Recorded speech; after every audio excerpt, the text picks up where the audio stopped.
আসসালামু আলাইকুম, আপনারা কেমন আছেন? আশা করি আল্লাহর রহমতে ভালো আছেন। তো আমিও ভালো আছি। এটা গতকালের ভিডিও।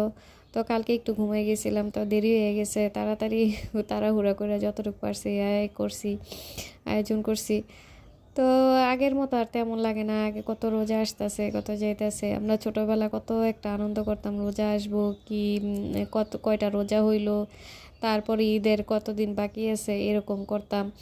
আর সারাদিন যা যা খাওয়ার ছিল ওগুলো সব জমায়ে রাখতাম, সন্ধ্যাবেলা আমরা সবাই মিলে খাবো। তো আমরা সবাই একসাথে পাড়াপড়শি যত মেয়েরা ছিলাম, তারপরে ভাই বোন, আমরা এরকম করতাম। কারা কারা আপনারা আমাদের মতো এমন করতেন যে সারাদিন সব কিছু জমায়ে রেখে সন্ধ্যাবেলা খাওয়ার জন্য রাখতেন?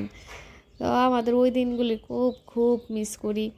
মানে মানে ভাষায় প্রকাশ করেন আমার মনে যেটা বলতেছে আমি ততটা ভাষায় প্রকাশ করতে পারতেছি না। অনেক মিস করি। বিশেষ করে যারা চলে গেছে, দাদা দাদি বলেন, নানা নানি, তাদের অনেক অনেক মিস করি। সবার আদরে পাইছি। দাদারে দেখি নাই, দাদির আদর, নানা নানির আদর অনেক পাইছি। এই রোজা আসলে কিবা ঈদ আসলে নানা এক্সট্রা কাপড় চোপড় দিত, কিবা করতো, নানা বাড়িতে আইতাম, কত আনন্দ করতাম। তো আগের দিনগুলি চলে যায়, দাদির সাথে একসাথে নামাজ পড়তাম।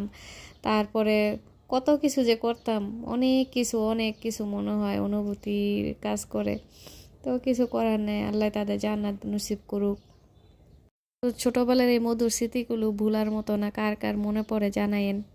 আমরা ছোটবেলায় সবাই একসাথে প্রতিযোগিতাভাবে আমরা রোজা করতাম, যে কে কার চেয়ে বেশি করতে পারে, কেই করতে পারে, কত কিছু করতাম। একসাথে খেলাধুলা করতাম, এই রোজা রেখে কত খেলাধুলা করছি। তখন এত ক্লান্ত মনে হয় না। আর সামান্য একটু ঘরেই থাকলে এখন অনেক ক্লান্ত মনে হয়। তো ওই যে আগের ওই দিনটাও নাই, আর আগের ওই মনটাও নাই। সবাই সব রকম পরিবর্তন হয়ে গেছে। মানুষের মধ্যে খুব আন্তরিকতা ছিল, খুব ভালোবাসা ছিল, এখন আর নাই। তো আমার ভিডিওটা কেমন লাগলো জানেন। আল্লাহ হাফেজ।